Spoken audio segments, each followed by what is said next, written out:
नमस्कार मित्रांनो, मी संदीप स्वागत करतो तुमचं पुन्हा एका नवीन पाठात. चला तर बघूया आजचा पाठ. मित्रांनो, आजचा आपला पाठ आहे विद्यार्थ्यांनो जागृत व्हा. लेखक आहेत भारतरत्न डॉक्टर बाबासाहेब आंबेडकर. आज आपण बालभारती मराठी पुस्तकातील जुन्या आठवणी ताज्या करणार आहोत. पाठ आवडल्यास लाईक नक्की करा मित्रांनो. कृपया चॅनल सबस्क्राईब नक्की करा मित्रांनो. चला तर पाठाला सुरुवात करूया. डॉक्टर बाबासाहेब आंबेडकर यांनी विद्यार्थ्यांना उद्देशून केलेले भाषण. विद्यार्थी दशेत कसे वागावे याबाबत मी सोनूभावाने काही ना काही सांगू शकेन. ज्या समाजात गेली हजारो वर्ष पावेतो कसले शिक्षण नव्हते, त्या समाजातील पुष्कळ लोक अलीकडे BA व MA वगैरे विद्यापीठाच्या पदव्या घेऊन बाहेर पडताना पाहून पुन्हा समाधान वाटणार नाही. तुम्ही जे शिक्षण घेता ते असे घ्या की त्यामुळे आपले सर्व विद्यार्थी सरस झाले पाहिजेत. अडाणी आईबापांच्या पोटी जन्म घेऊन जर BA झालात तर त्याबद्दल दुराभिमान बाळगू नका. आपल्या कर्तव्याची जाणीव ठेवून झटून अभ्यास करा. आत्मविश्वासासारखी दुसरी दैवी शक्ती नाही. आम्ही आमच्यातील आत्मविश्वास गमावता कामा नये.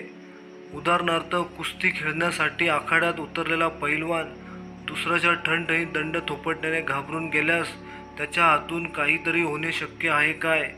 मी तर नेहमी असे म्हणत असतो की मी जे करीन ते होईल. अर्थात मी हे सर्व आत्मविश्वासावर अवलंबून म्हणत असतो. गरिबीच्या दृष्टीने विचार करता आजच्या गरिबातील गरीब विद्यार्थीपेक्षा माझी त्यावेळी मोठी चांगली सोय अगर मला इतर अनुकूलता होती असे नाही. मुंबईच्या डेव्हलपमेंट डिपार्टमेंटच्या चाळीत 10 फूट लांब व 10 फूट रुंद अशा खोलीत आई बाप भावंडे यांच्यासह राहून एका पैशाचा घासलेट तेलावर मी अभ्यास केला आहे. इतकेच नव्हे तर अनेक अडचणींना व संकटांना तोंड देऊन मी जर एवढे करू शकतो तर तुम्हास आजच्या समाधान सामुग्रीने सज्ज असलेल्या काळात अशक्य का होईल? कोणताही मनुष्य सतत दीर्घोद्योगानेच पराक्रमी व बुद्धिमान होऊ शकतो. कोणीही मनुष्य उपजत बुद्धिमान अगर पराक्रमी निपजू शकत नाही. विद्यार्थी दशेत इंग्लंडमध्ये असताना त्या अभ्यासक्रमात 8 वर्ष लागतात. तो अभ्यास मी 2 वर्ष 3 महिन्यात यशस्वी तऱ्हेने पूर्ण केला.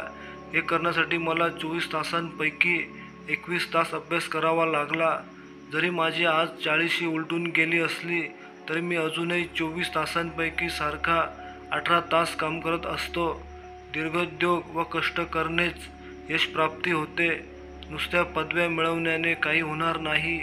आपल्या विद्यार्थ्यांची अशी समजूत झालेली असते की BA पदवीधर झाला की आता पुढे काही शिकायचे राहिले नाही. परंतु खरे पाहता BA झाल्यावर फार झाले तर शिक्षकाशिवाय स्वतंत्रपणे अभ्यास करता येईल. म्हणजे जे शिकायचे आहे ते पुढेच असते. माणसाने जन्मभर जरी शिकायचे मनात आणले तरी विद्यासागराच्या कडेला असलेल्या गुडघ्याभर ज्ञानात फार झाले तर जाता येईल. विद्येबरोबरच आमच्यात शील पाहिजे. शिलाशिवाय विद्या फुकाची आहे. कारण विद्या एक शस्त्र आहे. एखाद्याजवळ विद्येचे शस्त्र असेल व तो शीलवान असेल तर त्याजोगे तो एकाचे संरक्षण करील. तोच इसम जर शीलवान नसेल तर विद्येच्या शस्त्राने दुसऱ्याचा घात करील. विद्या ही तलवारीसारखी आहे, परंतु तिचे महत्त्व तिला धारण करण्यावर अवलंबून राहील. कारण अडाणी मनुष्य कोणास साधारणपणे फसवू शकत नाही. फसवावे कसे हेच त्याला उमगत नाही. परंतु शिकल्या सावरलेल्या लोकांच्या ठिकाणी कोणास कसे फसवावे व त्या फसवण्यासाठी लागणारा युक्तिवाद असल्याने खऱ्याचे खोटे व खोट्याचे खरे ते भासू शकतात. लबाडी करण्यास चातुर्य व बुद्धी लागते, परंतु चातुर्य व बुद्धी हिला सदाचारांची अर्थात शीलाची जोड मिळाली तर लबाडी अगर फसवाफसवी कराविषयी वाटणार नाही. आणि म्हणून शिकल्या सावरल्या लोकात शीलाची अत्यंत जरुरी आहे. शीलाशिवाय जर शिकले सावरलेले लोक निपजू लागले तर त्यांच्या शिक्षणातच समाजाचा व राष्ट्राचा नाश आहे.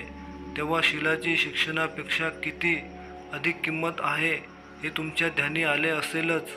आणि म्हणून प्रत्येक इसमास प्रथम शील असले पाहिजे. तर मित्रांनो, कसा वाटला आजचा पाठ आम्हाला कमेंटमध्ये नक्की सांगा. पाठ आवडल्यास लाईक नक्की करा मित्रांनो. कृपया चॅनल सबस्क्राईब नक्की करा मित्रांनो.